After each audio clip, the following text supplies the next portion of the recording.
Oke, jadi mari kita coba bahas lagi mengenai serialnya dari Your Dating Story. Dan kali ini tuh mengenai ya chapter ketiga dari serial adaptasi light novelnya itu sendiri, ataupun ya episode ketiga dari serialnya Your Dating Story itu sendiri. Nah, jadi ketika si Runa ini tuh sama si Ryuto tuh sudah saling dekat lah gitu kan. Bahkan si Runa ini tuh juga telah memberikan yang namanya tuh hadiah kepada si Ryuto gitu kan, mengenai sebuah case yang bakalan mereka pakai untuk kapelan gitu kan di HP mereka. Nah, setelah Ryuto ini tuh pernah bercerita kepada si Runa kalau dia juga pernah punya orang yang dia sukain dulu, dan waktu dia nembak itu ternyata ya ditolak lah gitu kan. Dan dia mengatakan, si Ryuto ini tuh mengatakan kalau ya wajahnya dari gadis yang pernah dia tembak dulu itu ya mirip-mirip lah seperti wajahnya dari si Runa itu sendiri. So, sebelum lanjut, aku mau bilang kalau video kali ini bakalan mengandung spoiler, jadi jika kalian tidak keberatan, yuk mari kita lanjutkan.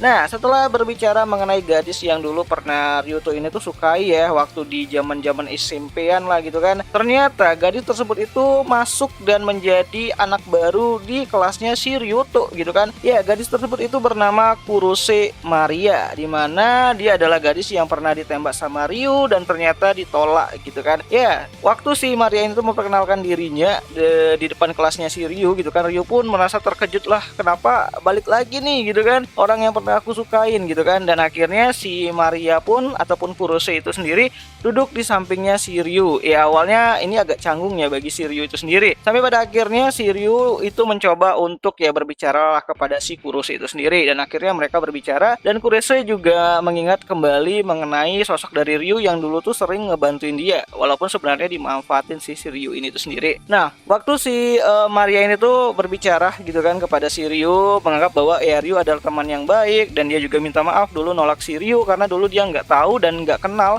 yang namanya itu masalah perasaan seperti itu gitu kan. Dan Ryu pun juga ya udahlah gitu kan, itu kan masa lalu gitu kan. Dan Ryu juga berkata bahwa ya sekarang dia udah punya pacar, jadi ya nggak apa-apalah gitu kan, kalau masa lalu tuh ya anggap aja masa lalu gitu kan. Nah, Kurose itu penasaran tuh sama pacarnya dari si Ryu itu sendiri. Ya, Kurose menganggap bahwa seseorang tuh telah mengambil Ryu dari dirinya gitu kan, padahal ya dia sendiri yang nolak dulu kan. Agak gimana nih cewek-cewek zaman sekarang gitu kan. Nah, singkat cerita, Nikoro tuh melihat ya kedekatan dari si Kurose dan juga si Ryu, dan akhirnya Nikoro tuh ya ngajak si Ryu untuk bertemu di kantin sekolah sambil ngobrolin mengenai si Runa itu sendiri. Nah, awalnya Nikoro tuh cuman mau memastikan aja kalau Ryuto itu adalah cowok yang baik-baik gitu kan, nggak bakalan ngerusak si Runa lagi.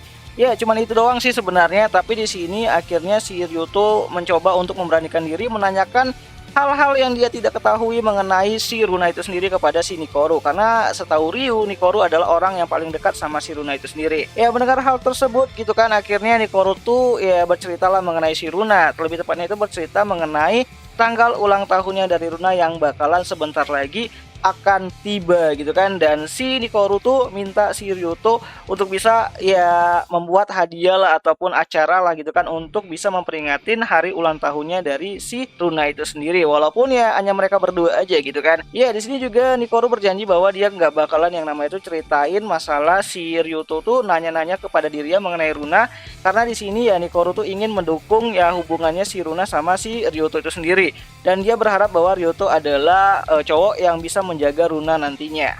So, singkat cerita gitu kan, keesokan harinya ternyata Runa tiba-tiba aja tuh datang ya ke tempatnya si Ryuto. Dicegatnya lah si Ryuto ini tuh sendiri, dan Runa menanyakan bahwa kenapa Ryuto itu ya selingkuh gitu kan. Ya, ternyata ada temannya dari Runa yang moto si Nikoro gitu kan saat duduk sama si Ryuto itu sendiri di kantin, dan dianggap bahwa si Nikoro itu ya selingkuh sama si Ryuto, tapi ternyata enggak. Ya, di sini akhirnya Ryuto tuh mencoba untuk menjelaskan bahwa dia tuh pengen lebih tahu lebih banyak mengenai Runa, dan dia nanya-nanya sama si Nikoro. Dan dia juga mengatakan bahwa dia ingin mempersiapkan hari ulang tahunnya si Runa, dan mereka pun akhirnya janjian untuk pergi di hari ulang tahunnya dari si Runa untuk merayakan hari ulang tahunnya si Runa itu sendiri. Dan itu ngebuat si Runa itu merasa kayak, waduh, ini baru pertama kali aku ngerasain dianggap cewek gitu kan, dianggap pacar yang benar-benar ya dibanggakan lah gitu kan, karena kan selama ini tuh cuman dimanfaatin doang gitu kan buat seksu gitu.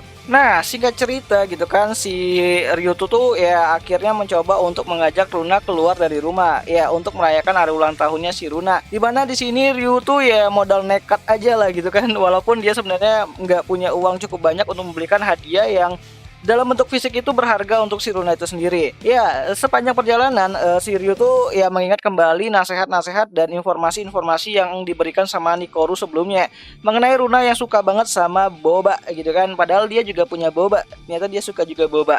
Ya, boba itu adalah minuman yang ada kayak apa ya, ekal-ekalnya ya di dalamnya gitu kan. Aku nyebutnya gitu kalau minum boba. Nah, jadi di sini si Ryu mencoba untuk berbicara mengenai boba lebih banyak kepada si Runa, dan di sini Runa senang banget lah gitu kan, karena ya dia sangat suka banget sama boba gitu kan. Dan ternyata si Ryu ini tuh tahu ya sebenarnya Runa juga apa ya, kayak canggung aja kenapa si Ryu ini tuh banyak ngobrol mengenai boba gitu kan. Dan Runa tuh curiga bahwa ya sebenarnya Ryu tuh nggak terlalu suka boba sih, dan akhirnya Ryu juga berkata bahwa dia sebenarnya nggak terlalu suka boba, tapi demi Runa dia cari tahu semua jenis-jenis boba yang enak untuk bisa dinikmati sama si Runa itu sendiri. Dan akhirnya si Ryu mencoba untuk membelikan Runa itu sebuah ataupun secangkir boba yang akan dinikmati sama si Runa itu sendiri selama perjalanan. Ya, di sini si Ryu membuat ya daftar yang namanya itu peta lah, tempat kedai-kedai yang jual boba tuh yang enak banget dan macam-macam. Dimana di sini si Ryu tuh pengen si Runa itu mencoba berbagai macam boba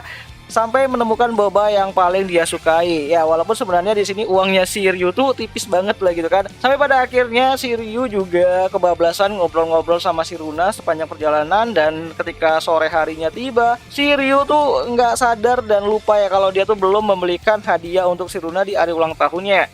Dan dia juga ngobrol ataupun bicara sama Runa bahwa ya uangnya tinggal 1000 yen gitu kan, nggak bisa beli barang-barang yang mewah untuk hadiah ulang tahunnya si Runa. Dan akhirnya Runa juga nggak terlalu memikirkan hal tersebut. Baginya ya jalan-jalan sama Ryuto dan juga dibeliin boba udah senang banget gitu kan. Tapi Ryuto masih kayak ya dia tuh pengen kayak beliin barang fisik lah untuk bisa dikenang sama si Runa dan disimpan sama si Runa. Ya, akhirnya Runa itu mencoba untuk ya memilih lah barang kesukaannya, yaitu peta boba yang dibikin sama si Ryuto itu sendiri secara manual. Karena peta tersebut itu cuma ada satu di dunia gitu kan, dan itu bakalan jadi barang berharga bagi si Runa itu sendiri. So, mendengar hal tersebut Ryu merasa kayak waduh gitu kan, dia bangga banget lah punya pacar kayak si Runa itu sendiri gitu kan. Dan akhirnya ya acara dari pesta ulang tahunnya Runa yang cuman jalan-jalan doang pun akhirnya berakhir dengan happy ending, dengan senyum wajah yang lebar banget di mukanya si Runa. Dan di sini Ryu juga merasa senang banget karena si Runa itu adalah tipe cewek yang perhatian, tidak seperti apa yang dia bayangkan, cewek-cewek yang suka mainin hati anak-anak ataupun cowok-cowok polos gitu kan. Ya, di sini akhirnya si Ryu tuh mencoba untuk bisa yang namanya tuh kedepannya bakalan lebih ngebahagiain si Runa itu sendiri. So, jadi kira-kira seperti itulah alur cerita yang mungkin akan ada pada episode ketiganya itu sendiri, ataupun ini adalah isi dari chapter ketiganya itu sendiri. Dan jika ada yang salah aku minta maaf, dan sampai jumpa di pembahasan anime lainnya. Jani.